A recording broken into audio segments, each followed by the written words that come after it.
فاسألوا أهل الذكر إن كنتم لا تعلمون السلام عليكم ورحمة الله وبركاته الحمد لله والصلاة والسلام على رسول الله وعلى آله وصحبه ومن والاه أما بعد ইহিয়া সুন্নাহ TV কর্তৃক আয়োজিত সাপ্তাহিক অনুষ্ঠান শরঈ জিজ্ঞাসা ও সমাধান যা প্রতিদিন বিকেল 4টার দিকে প্রচারিত হয়, আমরা এখনই সেই অনুষ্ঠান শুরু করতে যাচ্ছি। তো আমাদের আজকের যে পর্ব সেটা হলো 14 নম্বর পর্ব। প্রথম আমাদের কাছে যে প্রশ্নটা এসেছে সেটা হলো জানাজা সম্পর্কে। প্রশ্ন করেছেন কাউসার তালুকদার। তিনি প্রশ্ন করেছেন, জানাজার নামাজ কি একজন দুইবার পড়তে পারে? মানে এক ব্যক্তি দুইবার জানাজার সালাত পড়তে পারে কি না, এটা তার প্রশ্ন। অবস্থা বিশেষে দুইবার জানাজা পড়া যাবে, কোনো সমস্যা নাই। যদি একই ব্যক্তি প্রথম জানাজার জামাতে উপস্থিত ছিল আর সেই ব্যক্তি আবার অন্য জায়গায় জানাজা হচ্ছে, ওই একই ব্যক্তির জানাজার জামাত হচ্ছে এবং সে ওখানে উপস্থিত, হয়তো সে আত্মীয়, হয়তো সে লাশের সাথে সঙ্গী। তো সাপোজ ঢাকা থেকে লাশ নিয়ে যাচ্ছে, ঢাকাতে তার একটা জানাজা হয়েছে, আবার গ্রামের বাড়ি সেখানে লাশ নিয়ে গেছে, গ্রামের বাড়িতে জামাত হচ্ছে, সেই জামাতও অ্যাটেন্ড করবে, কোনো সমস্যা নাই। তবে প্রয়োজনে অনেক সময় দেখা যায় যে আমরা এটাকে বেদাতের পর্যায়ে নিয়ে চলে যাই, যে জানাজার সালাত মূলত একটাই হয়, কিন্তু অবস্থা বিশেষে একাধিক হইতে পারে। কিন্তু আমি ইচ্ছাকৃতভাবে অথবা দলীয় কাজের অংশ হিসেবে অথবা রাজনৈতিক কাজের অংশ হিসেবে বিভিন্ন জায়গায় তার জানাজা পড়ানো হচ্ছে, তো এটা আসলে ঠিক হবে না। জানাজা শুধু পড়ার ব্যাপার না, জানাজা পড়িয়ে তাকে তাড়াতাড়ি দাফন করতে হবে। তাড়াতাড়ি দাফন করাটা হলো উত্তম বিষয় বা মৃত ব্যক্তির জন্য অধিক উপকারী। এখন এই জানাজা পড়তে পড়তে যদি তার দাফন বিলম্বিত হয়ে যায়, সেটা অবশ্যই দোষণীয়, সেটা শরীয়ত গর্হিত হবে। কিন্তু কাজে কাজে অবস্থা বিশেষে যদি এমনটা হয়ে যায়, তাহলে 2বার 3বার সালাতে অ্যাটেন্ড করাতে কোনো সমস্যা নাই। যেখানে ফরজ সালাতে, এটা তো ফরজে কিফায়া, ফরজ সালাতেই তো একই সালাতে একাধিক জামাতে অ্যাটেন্ড করা যায়, এই মর্মে বহু দলিল রয়েছে। তো আশা করি উত্তর পেয়েছেন। এরপরে আরেক ভাই প্রশ্ন করেছেন, মোহাম্মদ তারেক মনোয়ার। আসসালামু আলাইকুম রহমতুল্লাহ। প্রত্যেক রাকাতে সালাতের শুরুতে কি বিসমিল্লাহ পড়তে হয়? বিসমিল্লাহির রহমানির রহিম পড়তে হবে? আসলে প্রত্যেক রাকাতের শুরু বলতে উদ্দেশ্য হচ্ছে সূরা ফাতিহা শুরু করার আগে অবশ্যই বিসমিল্লাহির রহমানির রহিম পড়তে হবে। এটা রাকাতের কারণে না, এটা কেরাতের কারণে। যেহেতু আল্লাহ রসুল সাল্লাল্লাহু আলাইহি ওয়াসাল্লাম সালাতের প্রত্যেক রাকাতে সূরা ফাতিহা পড়ার আগে তিনি বিসমিল্লাহির রহমানির রহিম পড়তেন, এই মর্মে সহিহ হাদিস রয়েছে। আর বিসমিল্লাহির রহমানির রহিম প্রথম রাকাতের ক্ষেত্রে বিসমিল্লাহির রহমানির রহিমের আগে আউযু বিল্লাহি মিনাশ শাইতানির রাজিমও পাঠ করতে হয়। তো আশা করি বিষয়টা ক্লিয়ার হয়েছে। এটা রাকাতের শুরু হিসেবে নয়, এটা হলো প্রত্যেক রাকাতে যেহেতু সূরা ফাতিহা পড়তে হয়, সূরা ফাতিহার পূর্বে বিসমিল্লাহির রহমানির রহিম প্রথম আয়াত এটি পড়তে হবে। এরপরে আরেক ভাই প্রশ্ন করেছেন জাহাঙ্গীর আলম। আসসালামু আলাইকুম রহমতুল্লাহ। শেখ, আমাদের দেশে মাজারে যে ওরস অনুষ্ঠিত হয় তা খাওয়ার হুকুম কি? তো আলহামদুলিল্লাহ, আমাদের দেশে যে মাজারে ওরস অনুষ্ঠিত হয় এইটা পুরো হলো শিরকি অনুষ্ঠান, কুফরি অনুষ্ঠান, তাওহীদ বিরোধী। এটা হলো শিরকের প্রচার প্রসার এখানে হয়ে থাকে। মৃত ব্যক্তি বা মাজারে যে ব্যক্তি বসে আছে তারা তাদেরকে অলিয়া উলিয়া বা পীর মুর্শিদ দরবেশ বলে থাকে। এই ওরসে ওই ব্যক্তিকে আল্লাহর শরীক বানিয়ে অনেক কথা বলা হয়, অনেক বক্তব্য দেওয়া হয়, তার মাহাত্ম্য, তার গুণাবলী এবং তার কিছু কেরামতি, এমন কিছু কেরামতি উল্লেখ করা হয়, তার কিস্সা কাহিনী উল্লেখ করা হয় যার সম্পর্ক হলো শিরক এবং বেদাতের সাথে। তো এই অনুষ্ঠানটাকে আমরা যারা তাওহীদবাদী, তাওহীদ ভিত্তিক আলেম, তারা শিরকি অনুষ্ঠান মনে করে থাকি। অতএব এই অনুষ্ঠানে যাওয়াও হারাম এবং ওই অনুষ্ঠানের কোনো কিছু খাওয়াও হারাম হবে। অতএব আমরা যেটা প্রশ্নকারীকে উপদেশ দিব যে আপনি এই ধরনের অনুষ্ঠানে যাবেন না, আর এই ধরনের অনুষ্ঠানের পাকানো কোনো খানা আপনার কাছে আসলে সেখানে গিয়েও খাওয়া যাবে না, আপনার কাছে বাড়িতে পৌঁছাই দিলেও খাওয়া জায়েজ হবে না, কারণ এটা শিরক এবং বেদাতি উপলক্ষে তৈরি করা খানা। আল্লাহ তাবারক ওয়া তাআলা আমাদেরকে যাবতীয় শিরক এবং কুফরি কথা, কাজ, অনুষ্ঠান এবং প্রতিষ্ঠান থেকে দূরে থাকার তৌফিক দান করুন, আল্লাহুম্মা আমিন। এরপরে যে প্রশ্নটা এসেছে সেটা হলো প্রশ্নকারী মুতাসিম ফুয়াদ। শেখ, আমাদের পাঠ্যসূচিতে শেখানো হয় ওমর রাদিয়াল্লাহু আনহু ছিলেন আরব জাতীয়তাবাদের জনক, কারণ উনি আরবদের জন্য অনারব বিবাহ নিষিদ্ধ করেছিলেন। এই কথাটি কতটুকু সত্যি?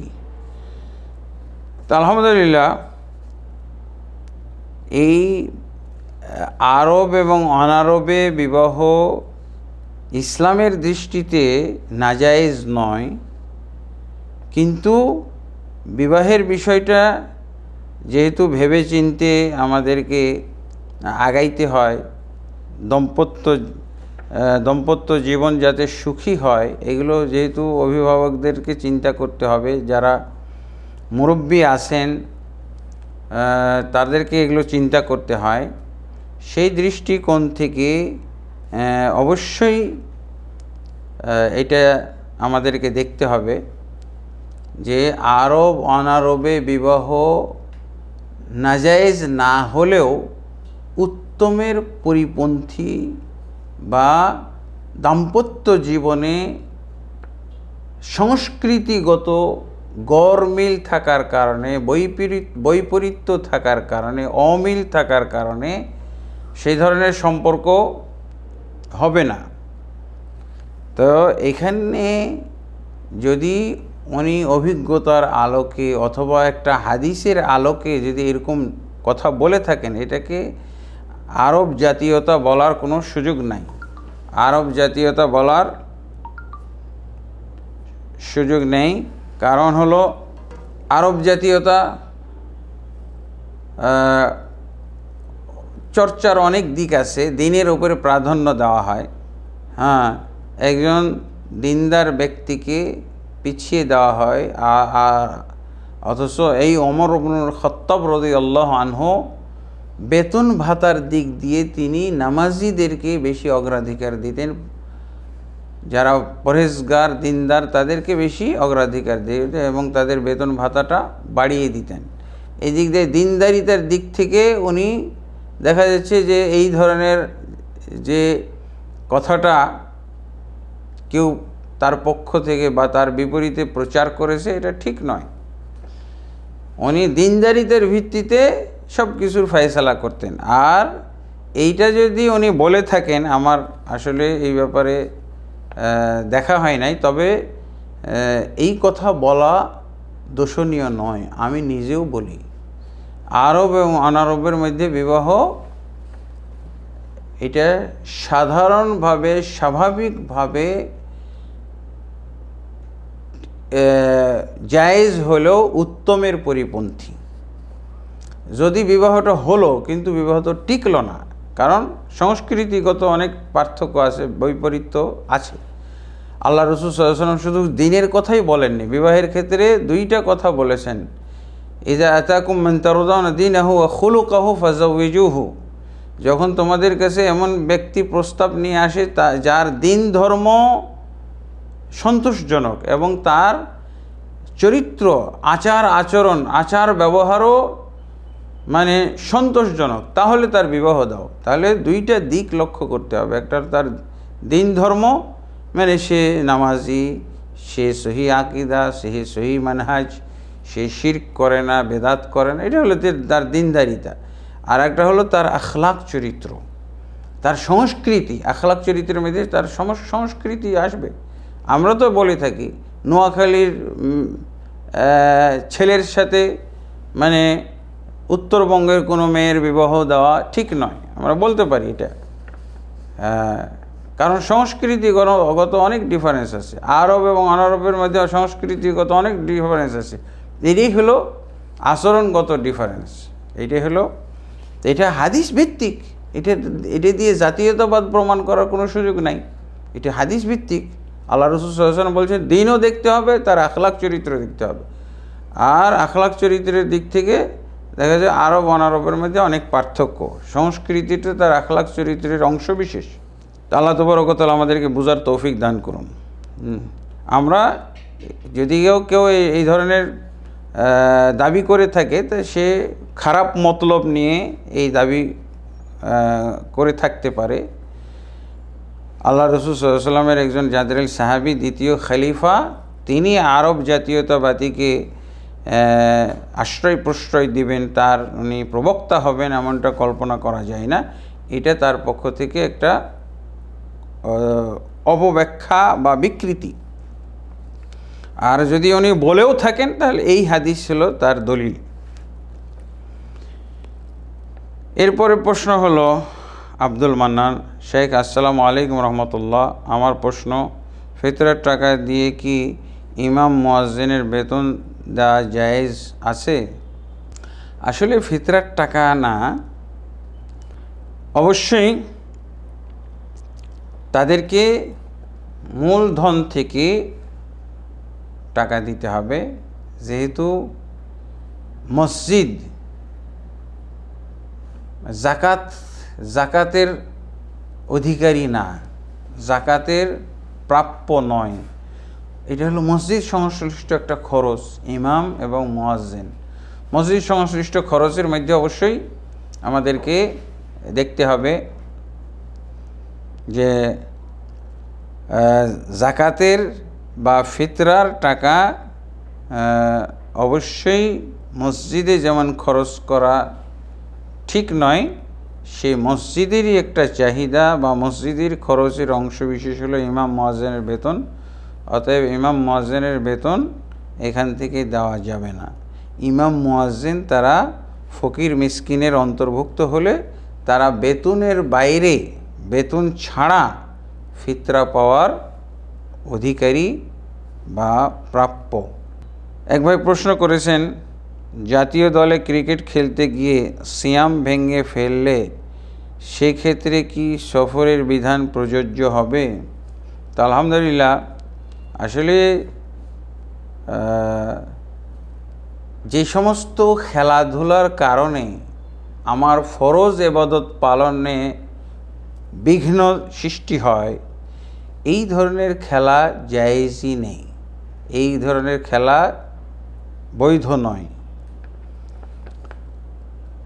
তবে এমন খেলা যেগুলো শরীরের জন্য উপকারী, যেটা দিনের জন্য উপকারী হইতে পারে, এই ধরনের খেলা জায়েজ আছে। কিন্তু ক্রিকেট খেলার মধ্যে যদিও শরীরের উপকার সেখানে আছে, শরীর চর্চার দিকটা আসে, সেই দিক থেকে জায়েজ হইতে পারে। কিন্তু যদি এই খেলাকে কোনো ফরজ ইবাদতের উপরে প্রাধান্য দেওয়া হয় তাহলে এটা নাজায়েজ হয়ে যাবে। এখন এটা কোনো নিয়মের মধ্যে আসবে না, ইসলাম সমর্থন করে না যে সে ক্রিকেট খেলার অজুহাতে সিয়াম ভঙ্গ করবে। যদি সফর করে কোথাও সে ক্রিকেট খেলতে যায় তবে অবশ্যই তাকে খেলার ভিতরেও সিয়াম পালন করতে হবে। আর সিয়ামরত অবস্থায় খেলতে গিয়ে যদি সে কষ্টে পড়ে যায়, ক্ষুধা এবং বেশি তৃষ্ণার মধ্যে পড়ে যায়, অসুস্থ হয়ে যায়, তো সফরের কারণে, অসুস্থতার কারণে সিয়াম ভঙ্গ করা যেহেতু জায়েজ আছে, সেই দৃষ্টিকোণ থেকে সিয়াম ভাঙা যাবে। কারণ তার এই সফরটা বৈধ অবৈধ বলা যাবে না, কিন্তু এইরকম কোনো নিয়ম বানানো যাবে না যেহেতু আমি খেলতে যাচ্ছি অতএব আমি সিয়াম রাখব না। সফরেও কিন্তু সিয়াম, ফরজ সিয়াম রাখতে হয়। যদি কষ্ট হয় তখন ওই সিয়াম ভঙ্গ করা যায়। অতএব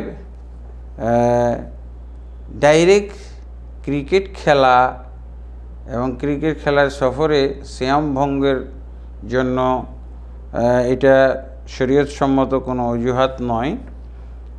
বৈধ সফর হিসেবে তার যদি কষ্ট হয় তাহলে সেই ক্ষেত্রে ভঙ্গ করতে পারে এবং পরবর্তীতে ওই দিনগুলো অবশ্যই সচেতনতার সাথে আদায় করে ফেলতে হবে। এরপরে আর একটা প্রশ্ন করেছেন আব্দুল ওয়ারিস বিন মনজুর। আগের প্রশ্নটা যিনি করেছিলেন লাবিব বিন শাকির, আর এই প্রশ্নটা করেছেন আব্দুল ওয়ারিস বিন মনজুর। প্রশ্ন হলো, সিয়াম ভঙ্গের কারণগুলি কি? যেসব কারণে সিয়াম ভঙ্গ হয় না সেগুলো কি? জাকাতুল ফিত্রের বিধান ও সঠিক পরিমাণ কি? বেনামাজি ব্যক্তি রোজা রাখার বিধান কি? বেশ কয়েকটা প্রশ্ন একত্র হয়েছে একই প্রশ্নের মধ্যে। প্রথমত সিয়াম ভঙ্গের কারণগুলো কি এই ব্যাপারে আমরা সংক্ষেপে যেটা বলবো, ইচ্ছাকৃতভাবে কেউ যদি খাদ্য বা সিয়াম রাখার পর সুবে সাদেক থেকে সূর্যাস্ত পর্যন্ত তো আমাদেরকে সিয়ামরত অবস্থায় থাকতে হবে, কিন্তু যদি ইচ্ছাকৃতভাবে কেউ খাদ্য বা পানীয় গ্রহণ করে অথবা যৌনাচারে লিপ্ত হয় তাহলে সেই ক্ষেত্রে সিয়াম ভঙ্গ হয়ে যাবে। কিন্তু যদি অনিচ্ছাকৃত খাদ্য পানীয় বা যৌন সম্ভোগে লিপ্ত হয় তাহলে সেই ক্ষেত্রে সিয়াম ভঙ্গ হবে না। এগুলো হলো মূল কারণ। আরও কিছু কারণ আছে যেগুলোর কারণে সিয়াম ভঙ্গ হয় না, যেমন বমি। ইচ্ছাকৃত কেউ যদি বমি করে তাহলে তার সিয়াম ভঙ্গ হইতে পারে, আর যদি রোগের কারণে তার বমি হয় তাহলে এতে সিয়াম ভঙ্গ হবে না। রক্ত, যদি রক্তক্ষরণ হয় তাহলে তাতেও সিয়াম ভঙ্গ হবে না। এমনকি যদি ইচ্ছাকৃতভাবে রক্ত বের করে, যেমন হিজামা, শিঙ্গা লাগানোর কারণে রক্ত নির্গত হয়, তাতেও সিয়াম ভঙ্গ হবে না। যদিও মাযহাবে কোনো মাযহাবে সিয়াম ভঙ্গের কথা বলা হয়েছে, তো অবশ্যই আমাদেরকে মাযহাবের উপরে সহিহ হাদিসকে প্রাধান্য দিতে হবে। আর শিঙ্গা লাগানো ক্ষেত্রে যে বলা হয়েছে যে শিঙ্গা লাগায় এবং যাকে শিঙ্গা লাগানো হয়, হাদিসটি দুর্বল। সহিহ হাদিস হলো সহিহ বুখারীতে এসেছে, আল্লাহ রাসূল সাল্লাল্লাহু আলাইহি ওয়াসাল্লাম ইহতাজামা রাসূল সাল্লাল্লাহু আলাইহি ওয়াসাল্লাম ওয়া হুয়া সাইম, আল্লাহ রাসূল সাল্লাল্লাহু আলাইহি ওয়াসাল্লাম শিঙ্গা লাগিয়েছিলেন সিয়ামরত অবস্থায়। এরপরে আরেকটা অংশ হচ্ছে যেসব বিষয়ের কারণে সিয়াম ভঙ্গ হয় না, যেমন অনিচ্ছাকৃত পানাহার করলে সিয়াম ভঙ্গ হবে না, এবং যারা শ্বাসকষ্টের রোগী তারা যদি ইনহেলার নেয় তাতে সিয়াম ভঙ্গ হবে না, যদি ইঞ্জেকশন নেয় ব্যথা বেদনা এবং সর্দি কাশি জ্বরের যদি ইঞ্জেকশন নেয় তাতে সিয়াম ভঙ্গ হবে না। রক্ত বের হলে সিয়াম ভঙ্গ হবে না, টেস্টের জন্য। তারপরে তরকারি, মহিলারা যদি তার তরকারির বিভিন্ন অবস্থা যাচাই করার জন্য আঙ্গুল দিয়ে তরকারির ঝাল এবং লবণ চেক করার জন্য যদি জিহ্বার অগ্রভাগে যদি দিয়ে সেটা টেস্ট করে এবং ফেলে দেয়, কুলি করে, তাহলে এতেও সিয়াম ভঙ্গ হবে না। স্ত্রীর সাথে হালকা বিনোদন করলে, চুম্বন করলে, তাতেও সিয়াম ভঙ্গ হয় না। এরপরে আরেকটা অংশ হচ্ছে জাকাতুল ফিতরের বিধান ও সঠিক পরিমাণ। জাকাতুল ফিতরের বিধান হচ্ছে, এটা হলো ফরজ। রাসূলুল্লাহ সাল্লাল্লাহু আলাইহি ওয়াসাল্লাম থেকে স্পষ্ট হাদিস আছে, ফারাদা আলাইনা রাসূলুল্লাহ সাল্লাল্লাহু আলাইহি ওয়াসাল্লাম যাকাতাল ফিতরি সাআম মিন তামর ইত্যাদি। ইবনে ওমর রাদিয়াল্লাহু বর্ণিত হাদিস, যা সহিহ বুখারী এবং অন্যান্য গ্রন্থে আছে, আল্লাহ রাসূল সাল্লাল্লাহু আলাইহি ওয়াসাল্লাম আমাদের উপরে এক সা খাদ্যদ্রব্য বা খেজুর ফরজ করেছেন। তো এটা অবশ্যই ফরজ, এটা সুন্নাত, নফল কিছু না। এবং এটা হলো একসা পরিমাণ খাদ্যদ্রব্য দিতে হয়। আর একসার সঠিক পরিমাণ হলো 2 কেজি 40 গ্রাম।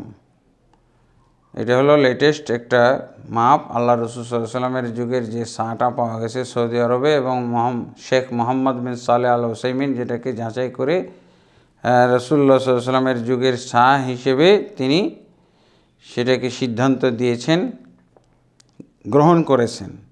সেই সা অনুযায়ী 2 কেজি 40 গ্রাম এটা হলো পরিমাণ। আর আমরা যদি বাজারে বা বিভিন্ন এলাকা অঞ্চলের সা পাত্রগুলো যদি লক্ষ্য করি, তাহলে এগুলো 4 কেজি পর্যন্ত পাওয়া যায়। 2 KG, 2.25 KG, 2.5 KG, 3 KG, 3.5 KG, 4 KG ইত্যাদি। এগুলো হলো সব অনুমান ভিত্তিক, এগুলো হলো প্রচলিত সা। এগুলো একটার পক্ষেও কোনো দলিল দেওয়া যাবে না, সঠিক হওয়ার কোনো একটা প্রমাণ বা যুক্তি দেওয়ার উপায় নাই। শুধুমাত্র 2 কেজি 40 গ্রাম, এটাই রাসূল সাল্লাল্লাহু আলাইহি ওয়াসাল্লামের যুগের সা অনুযায়ী আমরা প্রধান খাদ্য থেকে এটা আদায় করব। টাকা পয়সা দিয়ে, স্বাভাবিক অবস্থায় টাকা পয়সা দিয়ে ফিতরা আদায় করা, এটা হলো মানুষের নিয়ম, এটা শরীয়তের নিয়ম না, এটা দলিল নয়, এটা যুক্তি, যা পরিত্যাজ্য, গ্রহণ করা বিদআত। যে ব্যক্তি স্বাভাবিক অবস্থায় মূল্য দ্বারা ফিতরা দিবে, তার কি বলে খাদ্যদ্রব্য দিয়ে ফিতরা দেওয়ার সুযোগ আছে, কোনো বাধা নেই, কোনো সমস্যা নেই, অথচ সে কোনো একটা যুক্তির আওতায় যদি মূল্য দ্বারা ফিতরা দেয়, তাহলে মক্কা মদিনার আলেমরাও বলেছেন এই ফিতরা গ্রহণযোগ্য নয়। আবার এই ফিতরা দৌড়াইতে হবে, খাদ্যদ্রব্য দিতে হবে, আগের ফিতরা দেওয়া ক্যান্সেল হয়ে যাবে, বাতিল হয়ে যাবে।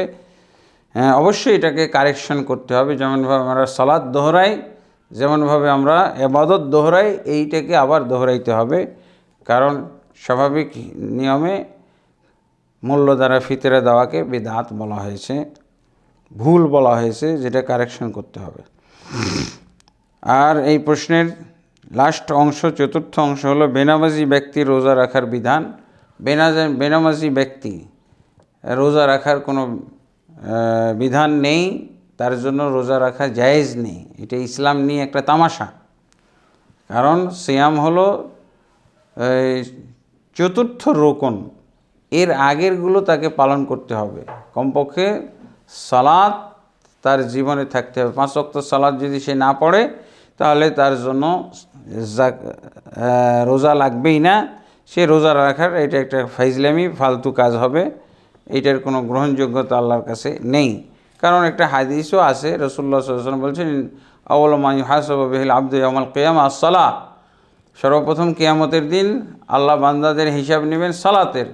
ফাইন সালাহাত, যদি সালাত তার ঠিকঠাক মতো পাওয়া যায়, তাহলে অন্যান্য সব আমল যা করেছিল সেই আমলগুলো ঠিক পাবে, এগুলোর সে পুরস্কার পাবে।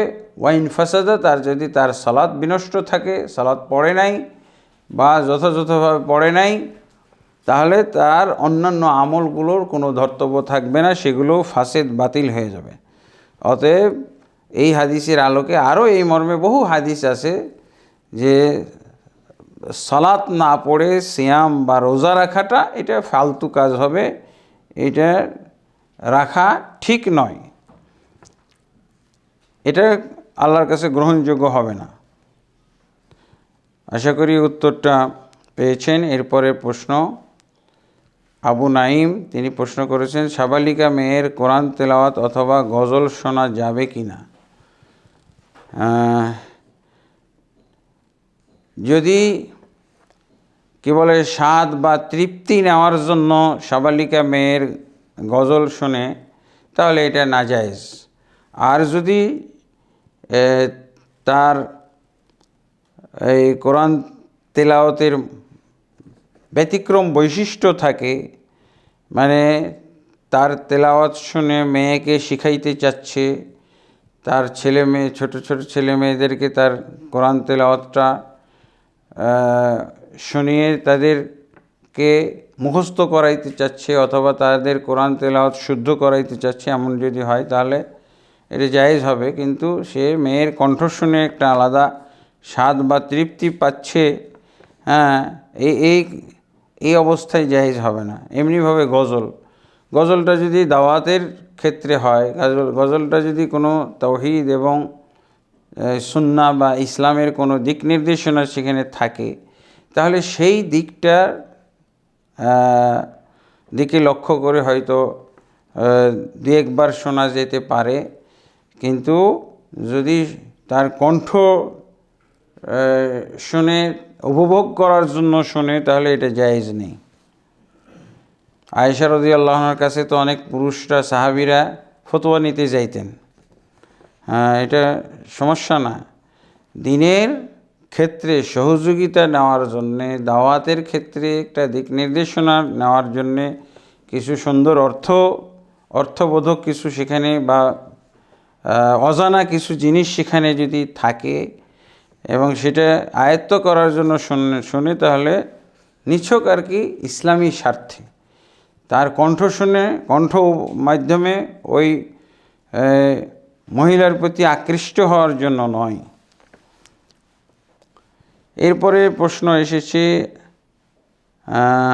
আবু জাইয়ান, তিনি প্রশ্ন করেছেন কৌশল করে যে গুনাহ করানো হয় সেই ব্যক্তি গুনাহগার হবে কি। আসলে কৌশল করে গুনাহ করানো হয় এটার ব্যাখ্যা লাগবে। তা আমি যতটুকু বুঝি, কৌশল করে গুনাহ করানো হলেও অবশ্যই এই গুনার দায়ভার নিতে হবে, আর যে ব্যক্তি কৌশল করেছে সেও এর জন্য দায়ী হবে, গুনাহগার হবে। কারণ দাল্লুন আলা খাইরি কাফাইলি দাল্লুন আলা শাররি কাফাইলি, যে ব্যক্তি একটা ভালো কাজের দিক নির্দেশনা দেয়, পথ সুগম করে দেয়, রাস্তা দেখিয়ে দেয়, সে ওই যে ব্যক্তি ওই ভালো কাজটা সরাসরি করলো পথ দেখানোর জন্য, ওই ব্যক্তিও সমপরিমাণ সওয়াব পাবে। ঠিক এমনিভাবে যে ব্যক্তি কোনো খারাপ কাজের দিক নির্দেশনা দিল, পথ সুগম করে দিল, সে সমপরিমাণ গুনার অধিকারী হবে, উভয়ই গুনার অধিকারী হবে। তবে অনেকেই আবার কৌশলের মধ্যে সুযোগ নিয়ে নিতে পারে যে আমাকে কৌশল করা যায়। কৌশল বলতে, যদি একটা মেয়ের ঘরে যদি নির্জন একটা মেয়ের সাথে যদি তালা বন্ধ করে দিল, তাহলে সেই ক্ষেত্রে সে যদি তার তাকওয়া থাকে, তার যদি ঈমান থাকে, তাহলে যদি সারা রাতও ওই মেয়েটা একই ঘরে তালাবন্ধ অবস্থায় থাকে তাহলে তার দিকে তাকিয়েও দেখবে না, তার যদি ঈমান এবং তাকওয়া থাকে। যখন তার ঈমান এবং তাকওয়া চলে যাবে বা দূরীভূত হবে, তখনই সে ওই মেয়ের সাথে হয়তো জিনায় লিপ্ত হবে বা সেই মেয়েকে কেন্দ্র করে বিভিন্ন ধরনের গুনাহে লিপ্ত হয়ে যেতে পারে। আর যদি এমন করা হয় যে তাকে বাধ্য করা হচ্ছে, গুলি করা হবে, তাহলে সেই ক্ষেত্রে দুইটা অবস্থা। তার ঈমানের মজবুতি যদি থাকে তাহলে সে গুলি খেয়ে মারা যাবে, তারপরও গুনাহটা করবে না। এই পর্যায়ের সে শক্ত ইমানদার হইতে পারে, আবার যদি তার ইমানের দুর্বলতা আসে সেই গুনাহটা করে ফেলে জান বাঁচানোর জন্য, তাহলে এতে করে সে গুনাহগার হবে না এবং তার ইমান চলে যাবে না।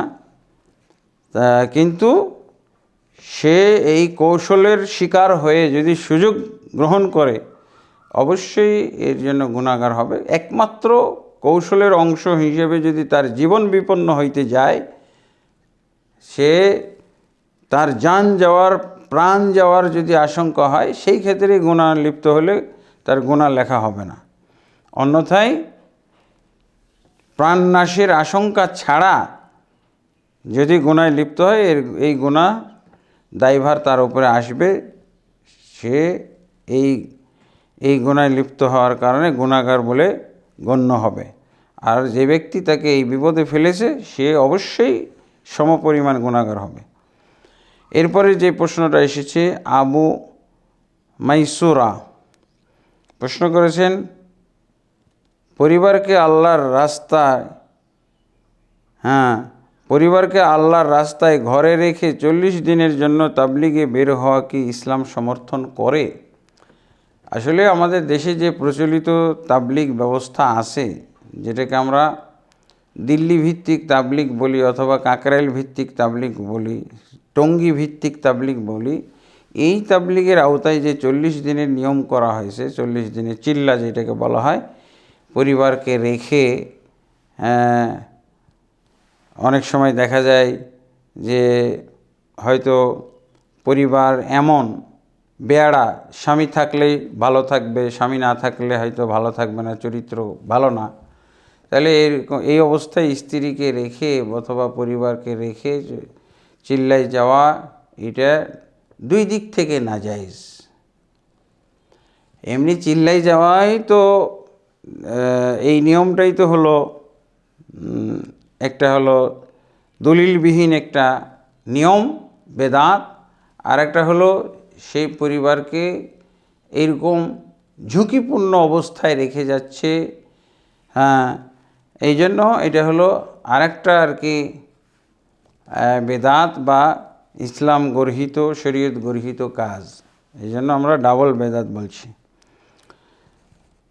আর এই তাবলিগের বিষয়টা যদি ইসলামের দৃষ্টিতে চিন্তা করি, কোনো সময় নির্ধারণ ছাড়া একটা এলাকায় দাওয়াতি প্রয়োজন পড়েছে অথবা সেই নিয়মতান্ত্রিকভাবে প্রতি মাসেই দাওয়াতের কাজে বের হয়, এই ক্ষেত্রে সে যদি আলেম হয় তিনি বের হইতে পারেন এবং তার পরিজনকে মেনটেন করার জন্য যদি উপযুক্ত কোনো লোক, যোগ্য কোনো লোক থাকে তার পরিবর্তে, তাহলে তাকে রেখে যাইতে পারে। কিন্তু এরকম সময় নির্ধারণ ছাড়া যে কয়দিনের প্রয়োজন সেই কয়দিনের জন্য যাবে।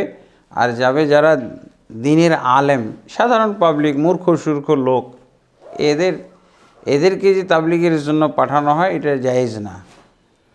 এরা খুব জোর যতটুকু জানে অতটুকু তারা গ্রাম মহল্লায় পরিবারে, আমাদের দেশে যে তাবলিগ জামাতগুলো আছে প্রত্যেকটি তাবলিগ জামাতের পরিবারেই বহুত মেহনতের দরকার আছে।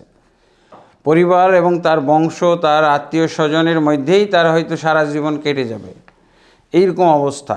অথচ তাদের এই জামাতের নিয়ম অনুযায়ী তারা দূরে চলে যায়, এমনকি পাসপোর্ট ভিসা করেও বিভিন্ন এলাকায় যায়, এমনকি শুনেছি ইসরায়েল পর্যন্ত যায়।